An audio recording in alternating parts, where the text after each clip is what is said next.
was recovering last year from elbow surgery. He had a very serious esophageal injury that was life-threatening. A tear in his esophagus. Wow. Required an emergency surgical procedure. Nobody knew about this until recently.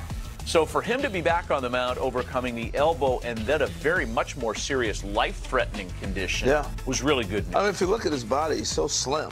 Remember he used to have a little bit more bulk to him? Maybe that's why he slimmed down, because of obviously that's a tough one.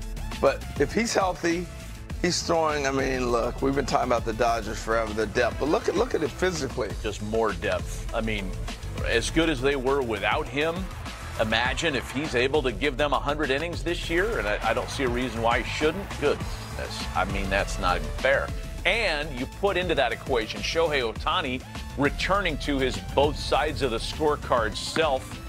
He's increased his velocity and apparently hit 95 in a bullpen session. No big deal. I mean, he only throws about 15 pitches. He's got like 9 sliders. I remember talking to him at the All-Star break, and he really thought he was going to pitch last year. He doesn't have the shoulder injury in the World Series. There's no doubt what he's doing right now. He's getting ready to start the first game in Japan. You know, but because of the injury and the surgery, a little bit of a setback. Yeah. But he was already last year at the All-Star game throwing, he was telling me he was throwing 86, 87 off the mound then. And the Dodgers' concern was pull him back. You've been around him. He's going to push himself to be the greatest, and he's going to rush back.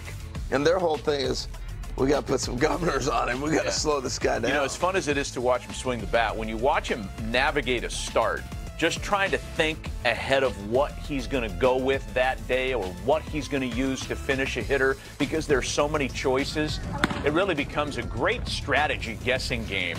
And whoever catches Shohei Ohtani has a lot of fun because of that. You know, there were times where he had the pitch comm device himself, and he'd call his own games. Yeah. And then it wasn't talked about a lot. They took it away from him. When Phil Nevin was managing the Angels, he felt like it was too much, and he took the pitch comm away from him because there were too many choices. They wanted to focus his repertoire in a little bit more. Wow. Can we roll that video again real quick, and then we'll go to break? He's got a little bit of a hold in his paws. Pausing is getting a little stronger, too. It's a different motion. It's not, he used to be so quick down the hill. Remember, he's doing a windup now. And maybe that's going to allow him to sit a little longer. I mean, you see the difference? Yeah. Yeah, you can see I also see no pathway for anybody to win a National League MVP award in the next 5 years. No. It's unreal. He's doing both things. When we come back, Steve Phillips joins us. He has his thoughts on Alex Bregman's outstanding Red Sox debut. Same for Juan Soto. Homers for the shiny new toys. And Steve has his thoughts next on the Monday Hot Stove.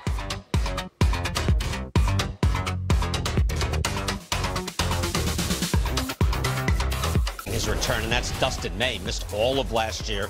Once a top prospect, has great stuff. What did you think of him today, Dan? I'll tell you what, just to see him back on the mound, he has unusual mechanics, probably not the kind of mechanics that you'd like to teach, a long, lanky guy. He's another guy who relies on a heavy ball, lots of movement. To have him out there, he looked good this afternoon. Here's Ethan Salas. How about this, Dan? Age 18 season.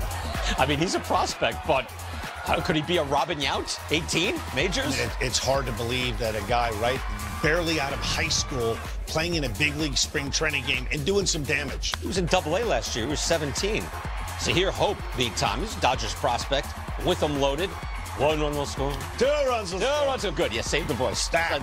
Just hit it. You're nice. And then the next man up to get Mookie Betts some reps in this ball game, too. Look, this is the Dodgers and the Padres. Remember how dead the Dodgers were against the Padres in the playoffs? I'm telling you what. You remember that? Brian, and I'm going to tell you, you could make a case, pound for pound, Mookie Betts might be the best all-around player in the game. He affects the game with a bat, with his legs, with his glove, with his arm. multi-dimensional player. Hard to believe that he's better than I thought he was when he was with the Red Sox, but he's very important to the Dodgers. Great in the playoffs, too, as they got through. They got past the Padres, obviously, win the World Series against the Yankees, 8-3 the final. As for Ethan Salas, again, if you're a prospect person, you've heard about this guy for a while. He signed at 16 years old under A.J. Preller and the Padres. Again, last year, 6 foot, 185. Last year, getting all the way up to Double-A at 17. But his game is defense behind the plate. Blocks, receives, can throw. He's good at communicator. An 18-year-old catcher, Dan. That's the thing. Again, there's just not that many catchers coming up. Again, we do top 10 each year.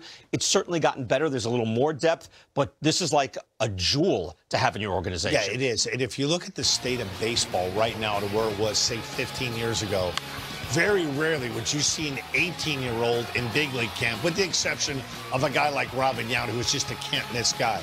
But this game has gotten younger and younger and younger, Brian, and more teams, more organizations are like, hey, listen, with pitchers, with position players, why are we wasting productive players in double and triple A? Yeah. And let's get them up to the big leagues and see what they can do. The thing you have to guard against is, do you rush somebody too soon and all of a sudden they kind of get sticker shock when they get to the big league level because it's the first time they've struggled. Jackson Holliday, who I think was 20 when he came up, but he struggled famously. But even Bryce Harper, Mike Trout, Juan Soto, 19. Not 18. Like 18 to me, that's why I throw it out with Robin Yount. It sounds insane. 18 just is way too young. Or do you figure if he's got that talent, you also start the clock on the guy? Will you take the chance on starting the clock on the player? You know, I look at young players today now, Brian. They are so much more physically advanced and mentally advanced. They play in a lot of these showcase games. Right. They have international tournaments that are live, that are televised. It seems like we haven't seen a guy yet playing the big leagues, but when they make their debut, it feels like we know who they are because it's so easy to get information about them, about their bat speed, their run speed, their sprint speed, their arm strength. We know so much more about players today than we did even 5 years ago. Right. Oh, great point. What are your thoughts on Dustin May? I think to ease him back, I see him kind of being a guy they use in the bullpen, a guy that can give you multiple innings, make sure you take care of him. If he gives you more than an inning, give him a couple of days off, no matter what he says, because I think a lot of times you have to manage the player and not to let the player manage you, because most pitchers and most players are going to tell you, I'm good, I'm strong, I can go today.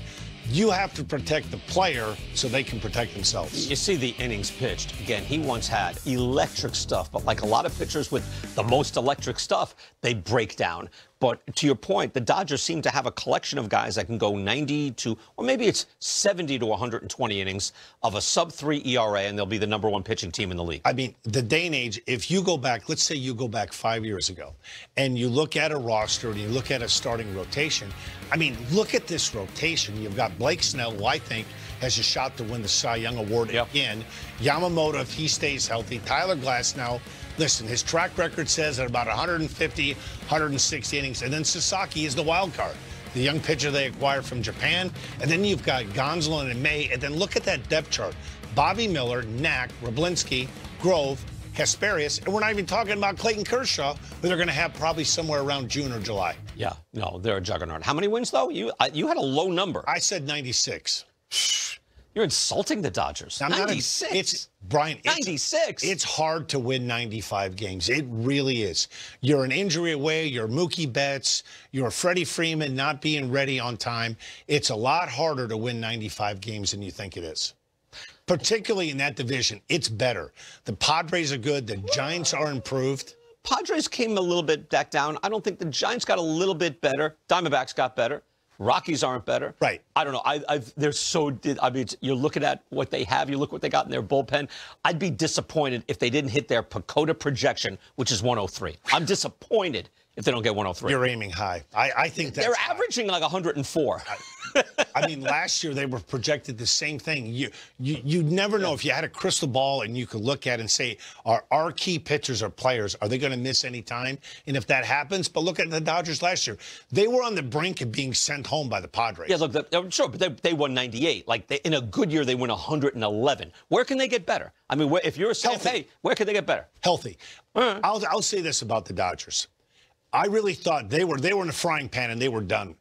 That team showed me more grit. And there have been some great Dodger teams, but you could make a case that 2024 Dodgers team had more backbone, bowed their neck, stuck their chest out.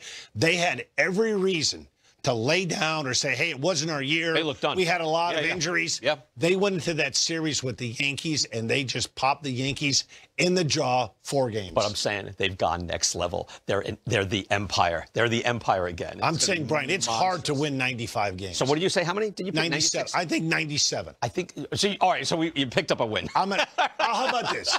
Dinner on me, 97 or more. Dinner on you, 96 or less. We're not betting, but yes, you may buy me dinner. And that's it's a friendly easy. wager. So there's no bet involved. You're just buying me dinner. That's all. We'll take a short break. When we come back. ついに翔平、大谷がマウンドに戻ってきました。昨年の肘の手術、そして何よりも命に関わるほどの食道の大怪我を克服した彼の姿を見て、感動しない野球ファンはいないでしょう。あの大怪我については最近になって初めて明かされましたが、彼は一切言い訳をせず、ただひたすら前を向いて努力を続けてきました。そして今、再び投手としての姿を見せてくれました。彼のピッチングはまさに圧巻でした。わずか15球のブルペンセッションで最速95マイルを記録し、彼の進化を感じさせる内容でした。以前の彼と比べても、動きにキレがあり、制球力も安定していました。そして何より、彼の表情には自信が満ち溢れていました。これはまさに大谷が完全復活しつつある証拠ではないでしょうか。彼の復帰は、ドジャースにとって計り知れないほどのプラスになります。もともと強力なチームですが、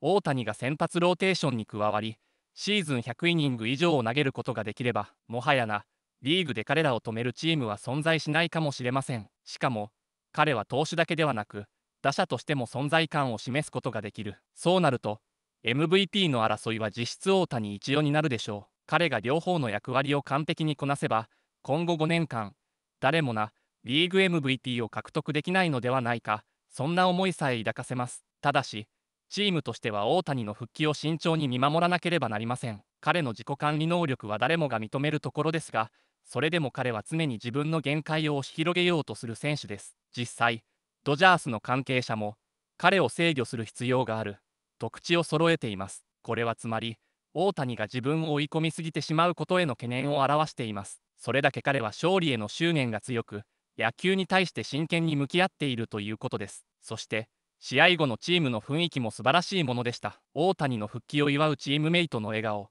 ベンチでのハイタッチ、そしてファンの大歓声、その全てが彼の存在の大きさを物語っています。彼の復帰によって、ドジャースはさらに団結力を増し、より強いチームへと進化していくでしょう。チームメイトたちも彼の姿に刺激を受け、互いに切磋琢磨しながらシーズンを戦っていくはずです。これはまさに、大谷が持つ影響力の証明であり、彼がいるだけでチーム全体が一つの目標に向かってまとまっていくのです。大谷の復帰戦を見て、改めて感じることがあります。それは、彼がどれだけの努力を重ねてきたかということ、そして、その努力が確実に実を結び、彼をより偉大な選手へと成長させているということです。彼の投球には力強さがあり、その姿勢には揺るぎない信念が感じられます。これほどの苦難を乗り越えた選手が、これからどのような活躍を見せてくれるのか、想像するだけでワクワクします。この先のシーズン、大谷はさらに進化し続けるでしょう。彼の投球はもちろん、打撃にも注目が集まります。そして、彼が完全に復活した時、ドジャースは無敵のチームとなり、ワールドシリーズ制覇へと突き進んでいくことでしょう。これからの戦いがますます楽しみになってきました。さて、皆さんは今日の試合を見てどんなことを感じましたか？大谷のピッチング、そして彼の復帰について、ぜひコメントで意見を聞かせてください。また、これからの彼の活躍を見逃さないために、チャンネル登録もよろしくお願いします。ドジャースの未来、そして大谷のさらなる飛躍を、みんなで応援していきましょう。次回の動画もお楽しみに。それではまたお会いしましょう。